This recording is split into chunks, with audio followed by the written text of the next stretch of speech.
జలుబు చేసినప్పుడు ముక్కు బిగుసుకుపోవడం ఒక్కటే కాదు, గొంతు బొంగురుపోయి మాట్లాడే తీరు కూడా మారుతుంటుంది. అయితే ఇది తాత్కాలికమే. జలుబు తగ్గిపోగానే గొంతు, మాట తీరు మామూలు స్థితికి వచ్చేస్తూ ఉంటాయి. అయితే కొంతమందిలో మాత్రం గొంతు బొంగురుపోవడం అనేది సమస్యగా మారుతూ ఉంటుంది. గొంతులో గరగరమనే అసౌకర్యం ఎంతకీ తగ్గదు. ఇలా గొంతు బొంగురుపోవడానికి వెనుక పొగ అలవాటు మొదలుకొని నోటిలో ఇన్ఫెక్షన్ల వరకు చాలా రకాల కారణాలే ఉంటాయంటారు డాక్టర్లు. బొంగురు గొంతు వెనుక కారణాలు, పరిష్కార మార్గాల గురించి ఇప్పుడు తెలుసుకుందాం.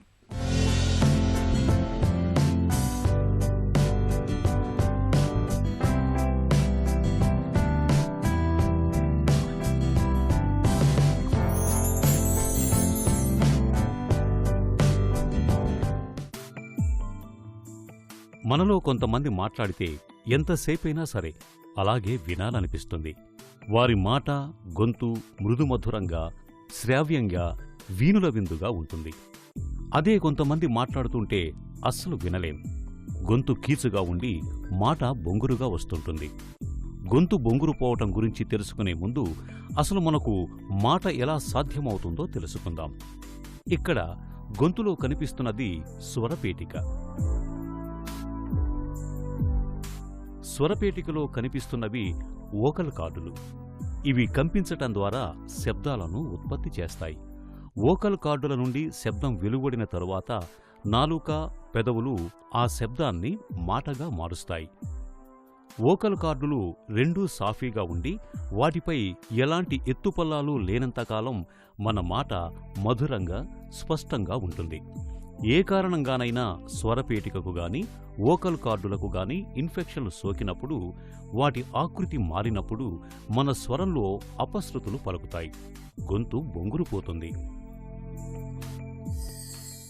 బొంగురు గొంతుకు మెయిన్ కారణం ఏంటంటే వోకల్ కార్డు.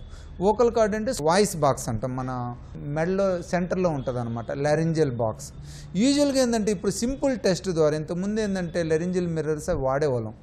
ఒక్కోసారి పేషెంట్ కోఆపరేటివ్గా ఉండేవాడు కాదు, కాఫ్ ఎక్కువ ఉండేది, దాంట్లో సరైన విజువలైజేషన్ ఉండేది కాదు. ఇప్పుడు ఈ వీడియో లెరింగోస్కోప్స్ వచ్చిన తర్వాత ఈజీగా పేషెంట్, ఎస్పెషలీ పేషెంట్లకి ఎవరికైనా 2 వారాల కన్నా గొంతు బొంగురు ఉన్నట్టయితే వాళ్ళని ఖచ్చితంగా మనం ఎండోస్కోప్ ద్వారా చూసి వోకల్ కార్డుని పరీక్ష చేయాలండి. ఎక్కువ మందికి ఏంటంటే వోకల్ కార్డు ఎరుపు కానీ, వోకల్ కార్డులో నీరు పట్టడం కానీ జరుగుతుంది.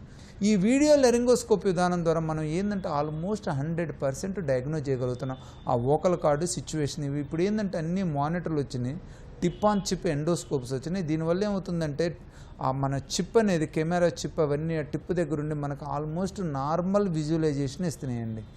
దీనివల్ల ఏమవుతుందంటే వోకల్ కార్డులో ఎడిమా ఉన్నా, దాంట్లో చిన్న గుంటాల సల్కస్ వోకాలిస్ అంటాం, ఎట్రోపిక్ వోకాలిస్ అంటాం, నాడ్యూల్, ఫైన్ నాడ్యూల్ ఉన్నా కూడా ఇవాళ డయాగ్నోజ్ చేయగలుగుతున్నాం అన్నమాట. యూజువల్గా నీరు బట్టి ఉన్నట్టయితే వాళ్ళకి థైరాయిడ్ టెస్ట్ ఖచ్చితంగా చేయిస్తామండి. ఎందుకంటే ఈ హైపోథైరాయిడిజం ఇలాంటి కేసులు ఏంటంటే బాడీలోనే అట్నే వోకల్ కార్డులో కూడా నీరు బట్టి ఈ ప్రాబ్లం బొంగురు గొంతు వస్తుంటుంది అన్నమాట. చిన్న చిన్న నాడ్యూల్స్ ఉన్నట్టయితే యూజువల్గా వాళ్ళకి ఎక్స్ప్లెయిన్ చేస్తాం అన్నమాట. ఎస్పెషల్లీ ఒక్కోసారి ఏమవుతుందంటే వాయిస్ బాక్స్ కింద పోస్టీరియర్ గ్లాటిస్ అంటాం, అక్కడ కనుక ఎరుపుగా ఉన్నట్టయితే గ్యాస్ట్రిక్ రిఫ్లెక్స్ డిసీజ్, మన పొట్టలో ఉన్న యాసిడ్ పైకి వచ్చేసి మనకి ఈ బొంగురు గొంతు కారణం చేస్తుంది. రీసెంట్గా కొంతమంది ట్యూబర్కులోసిస్ పేషెంట్లను కూడా చూసామండి. ఈ ట్యూబర్కులోసిస్ కూడా మన సొసైటీలో ఈ లెరింజియల్ ట్యూబర్కులోసిస్ అంటాం. దగ్గు ఒక్కటే కాదు, ఈ దగ్గు అనేది ఏంది, యూజువల్గా మనకు లంగ్స్లో వస్తే ట్యూబర్కులోసిస్ వస్తుంది. ఇదే వాయిస్ బాక్స్లో వచ్చినట్టయితే బొంగురు గొంతు వస్తుంది అన్నమాట. సో ఈ వీడియో లెరింగోస్కోపీ విధానం ద్వారా మనం ఇప్పుడు ఆల్మోస్ట్ 100% బొంగురు గొంతు రావడానికి కారణం ఏంటో తెలుసుకోగలుగుతున్నామండి. జలుబు చేసినప్పుడు, రొంపతో బాధపడుతున్నప్పుడు అవి తగ్గేదాకా గొంతు కాస్త మారటం, మాట బొంగురుగా రావటం మనకు అనుభవమే. జలుబు, రొంపలు తగ్గిన తర్వాత గొంతు మళ్లీ మామూలు స్థితికి వచ్చేస్తుంది.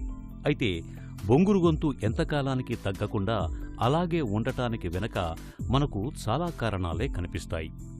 అతిగా మాట్లాడటం వలన స్వరపేటికలో రాపిడి పెరిగి బొంగురు గొంతు రావచ్చు. పొగ, మద్యం, పొగాకు ఉత్పత్తులకు అలవాటు పడినప్పుడు, కాలుష్య కాసారాలకు దగ్గరగా ఉంటున్నప్పుడు, సైనసైటిస్, టాన్సిలైటిస్, ఎడినాయిడ్స్ వంటి ఇన్ఫెక్షన్లు సోకినప్పుడు, చిగుళ్ళు, దంత సమస్యలతో బాధపడుతున్నప్పుడు, చాలా ఏళ్లుగా షుగర్, కిడ్నీ జబ్బులు, రక్తహీనత వంటి సమస్యలతో సతమతమవుతున్నప్పుడు, వోకల్ కార్డులపైన నాడుల్స్, పాలిప్స్ వంటివి పెరిగినప్పుడు గొంతు బొంగురుపోయే అవకాశాలు ఎక్కువగా ఉంటాయి. అరుదుగా బొంగురు గొంతుకు కొన్నిసార్లు స్వరపేటికలో క్యాన్సర్ కూడా కారణమవుతుంటుంది.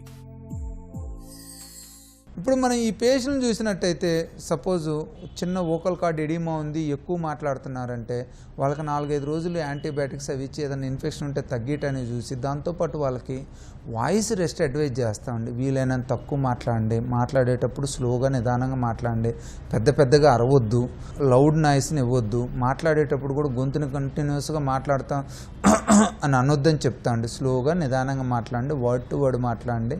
మాట్లాడేటప్పుడు కొంచెం థ్రోట్ డిస్కంఫర్ట్ వచ్చినా కూడా కొద్దిగా నీళ్లు తాగుతూ ఉండండి. యూజువల్గా ఎక్కువ మందికి ఇలా చేసినట్టయితే వాయిస్ వోకల్ కార్డ్ ఎడిమా తగ్గిపోయి వాయిస్ నార్మల్గా అవుతుందండి, ఎస్పెషల్లీ పిల్లల్లో కూడా అండి. దీంతోపాటు పోస్టీరియర్ లెరింజైటిస్ ఉన్నట్టయితే వాళ్ళకి అదర్ ప్రికాషన్ చెప్తారు. స్ట్రెస్ పోస్టీరియర్ లెరింజైటిస్ అంటే యూజువల్గా గ్యాస్ట్రిక్ ఎసిడిటీ ప్రాబ్లమ్స్ నుంచి వస్తుంటాయండి. వాళ్ళకి మెయిన్గా ఏంటంటే వాళ్ళకి ఎసిడిటీ కంట్రోల్ చేయాలండి. ఎసిడిటీ ఎక్కువ మందికి స్ట్రెస్ నుంచి, ఇరెగ్యులర్ ఫుడ్ ఇంటేక్ నుంచి వస్తుంది అనమాట. ఈ ఇరెగ్యులర్ ఫుడ్ ఇంటేక్ ఉన్న వాళ్ళకి ప్రాపర్గా ఫుడ్ తీసుకోమని, స్పైసీ ఫుడ్, జంక్ ఫుడ్ని అవాయిడ్ చేయమని, టైం ప్రకారం అన్నం తింటా స్ట్రెస్ లేకుండా చేసుకున్నట్టయితే వీళ్ళకి ఆ ఎడిమా తగ్గేసి వాయిస్ ఇంప్రూవ్ అవుతుందండి. చాలా కాలంగా బొంగురు గొంతుతో బాధపడుతున్నప్పుడు మూల కారణాన్ని పసిగట్టేందుకు రక్త, మూత్ర పరీక్షలతో పాటు ఎక్స్రే, ఎండోస్కోపీ వంటి పరీక్షల్ని చేయాల్సి ఉంటుంది. ఎండోస్కోపీ సాయంతో స్వరపేటిక ఎలా ఉన్నది నేరుగా చూడొచ్చు. అనుమానం ఉన్న భాగాల నుంచి కొంత పదార్థాన్ని తీసి బయాప్సీ పరీక్షకు పంపించవచ్చు.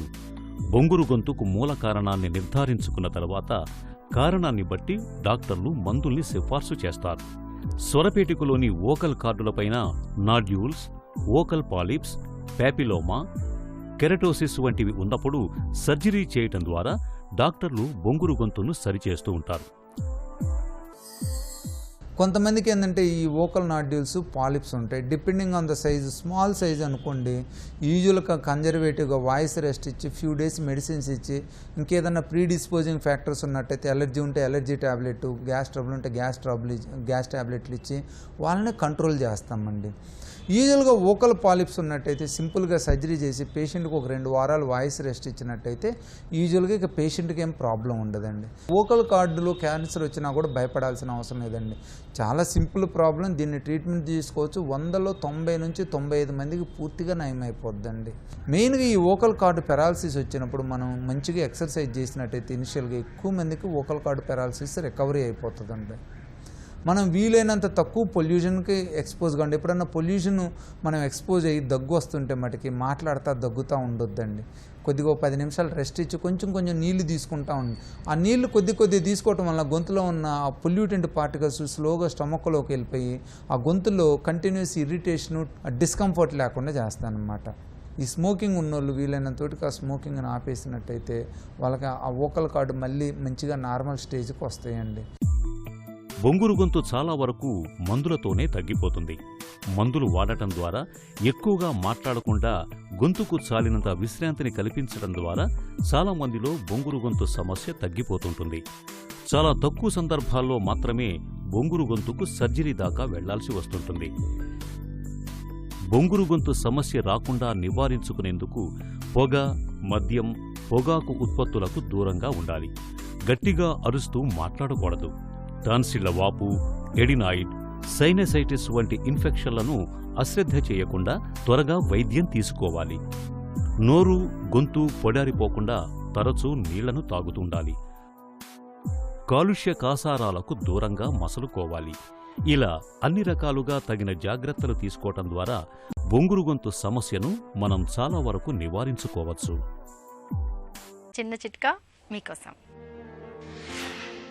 హై బీపీతో బాధపడుతున్నప్పుడు ప్రతిరోజు 1 స్పూన్ ఉసిరి రసాన్ని తేనెతో కలిపి తీసుకోండి. రక్తపోటు చక్కగా అదుపులో ఉంటుంది.